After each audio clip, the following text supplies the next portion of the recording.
Wim, Pascal, welcome. Welcome to the Insights podcast and Talking Insights, and welcome to Congress. How are you doing? Cool. Nice to be here. Yeah? We're doing fine. Yeah, Yeah. we are enjoying Congress a lot. Yeah, it's not your first time there. No, it isn't. Excellent. So, just for the audience, can you tell us a bit more about yourselves? Go ahead, Pascal. So, Pascal, leading the global strategy and insights team at Danone for our plant-based business unit. So responsible of, I always say, my mission is to put people centricity at the heart of what we do. So representing our consumers, our shoppers in the moments of truth. That's a great job. So I'm Wim. I'm co-founder of 1 Inch Whale. We are a research consultancy company. We are specialized in strategic innovation, everything which has to do with product, service development, branding, packaging. And in our DNA is a bit that we blend research and available data sources, science, AI tools into research, consumer research as we know it in a more traditional way. Okay, thanks. So today we're here to talk about color science. And for those that are not too versed in it, can you just brief us on the topic and obviously your presentation a little bit, just before we get into the questions? Perfect. Yeah, I will explain it very briefly because I can dedicate a whole podcast to it. You know, I've spoken to you before, so we can definitely go on. We can definitely go. So just very briefly. So basically, we all know Daniel Kahneman's work, who says 95% or 90% of everything that we do in life is subconsciously, is very intuitively that we make decisions.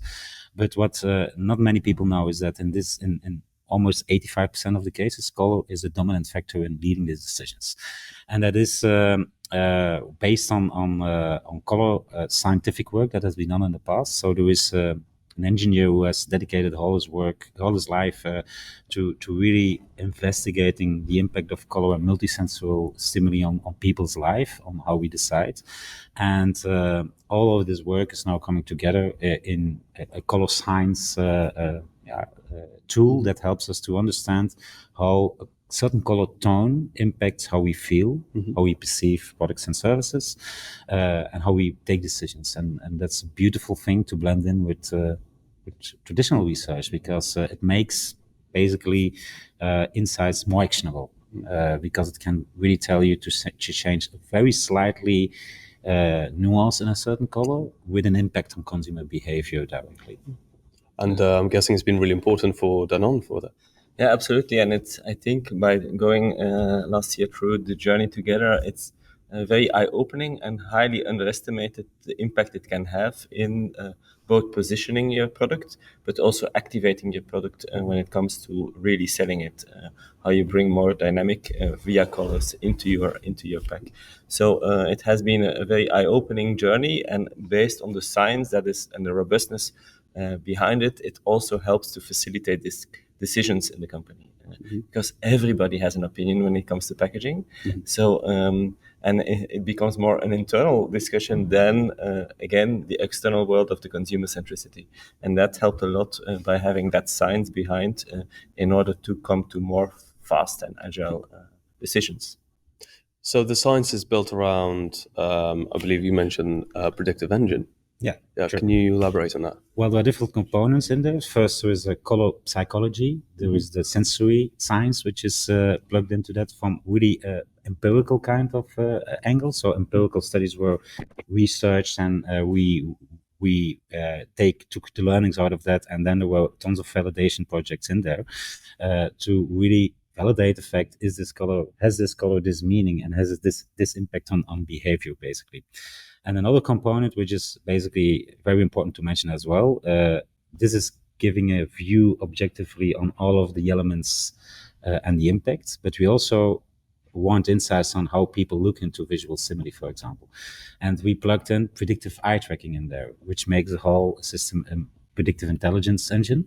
And predictive eye tracking, basically, well, it's based on tons of real eye tracking data, and machine learning helps us to really predict where people are looking at in the first 3 seconds. And meanwhile, this accuracy is about 90, sometimes 95% compared to real eye tracking. And I think that's also something which helps to really move fast, cost efficiently in packaging development processes. But Pascal, you can maybe better tell later on how that works to the advantage of Alpha in this these processes.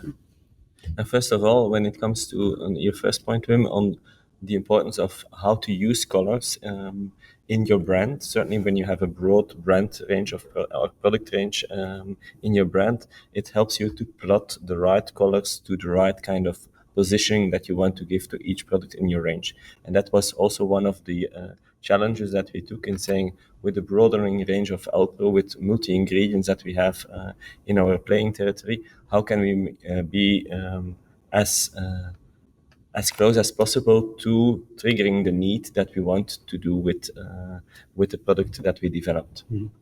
So that helped a lot.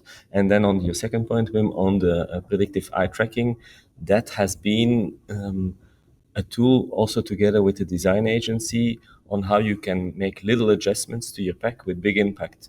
And it's sometimes it's in the detail. Sometimes it's blowing up or some elements or shrinking some elements so that the visibility and the energy that your brain needs to process the data is more limited. So that activates your shopping behavior. And how would a market researcher go about in implementing this? Into how is it? What advice can you give our audience? Well, from my point of view, and certainly in future, because there is a lot of happening in tech, in AI-driven platforms that use existing data and help you to predict what consumers are going to do. So I feel that we really should embrace that and work with that as soon as possible, and not in 5 or 10 or 2 years, but experiment, take it into hand and see how it can help your business. I think it's also, if we look at what we have done, for example, for Alpro, if we would do it now, we know that we would do it differently because the tool evolved. So are other tools that we can use, and we have to accept that. Don't stick to the traditional, but really open up. That's my advice to research. Open up your world and use existing data sources, data science, predictive engines, AI. And some of them are maybe not so good, and you will experience it and you will try to find another one. That's fine, but you cannot miss the train, I think, as a researcher in this era where everything goes so fast and everything evolves exponentially, growth of tools and technology. My vision is always a bit like, as an inside professional, you should embrace AI to the fullest, but don't delegate your tasks and your jobs to AI. No. It's about embracing and collaborating with it and integrating in it. It's not about delegating tasks that you don't need to do anymore. So that's a bit also with the topic of the overall theme of this conference, very real in all cases. That's for me the right approach on how to deal with it. And I'm guessing that AI has been used in obviously in helping find the right colors. And can you tell us of maybe some examples so people can visualize some of the decisions that Danone ended up making? For sure, and it's real life in store. So, for example, one of the ideas behind the new packaging, we wanted to go big on taste, and to personify that, we portrayed the ingredients like the almond and the cocoa very big, and we only showed part of the ingredient on the pack. But thanks to the learnings, we saw that the mental energy that is needed to depict what is really shown on the pack is larger or strong or heavier than if you show more of the almond. So that, for example, was a concrete change we've implemented in the pack, showing more the ingredients in its totality, so it's easier to process for the brain. I need my almond ring, I find it immediately there. Or it's about the proportion of unsugared versus almond. How can you make that in a balance that both messages come in the same order? So that are, for example, two very concrete. And I remember another one. I knew on top of the pack there was a kind of a banner. And in this banner was the words, "I'm plant-based" or "plant-based." Plant-based. Just to say, okay, it's plant-based alternative. Cool. But out of the predictive eye tracking, we saw that took so much attention, and people know that it's plant-based due to the ingredient. So it didn't make sense to put that there. And Yeah. you use that very clever and smart in another way, because attention is going anyhow there. So you can get another message through for consumers. I think that was also That was something also very we have- eye-opening. we have lots of Lots of sometimes, and but in packaging is also about details and having the proportion of everything right to create that harmony. And so for each pack we had very nice and actionable results, and that is a bit why I also loved this first pilot on it. On the actionability of the insights was really easy to grab, also with our design agency together. And that would be my record, even when we would redo it, to even incorporate them earlier in the process, and that it becomes a bit more like 100% collaboration in building it from scratch. So, as a final question, and you're talking about incorporation, what advice would you give to a brand or an agency that wants to incorporate this MR color theory, as you may, into its processes to really kind of boost its effectiveness? First of all, I think it's also for the design agencies. They should be very much aware about it.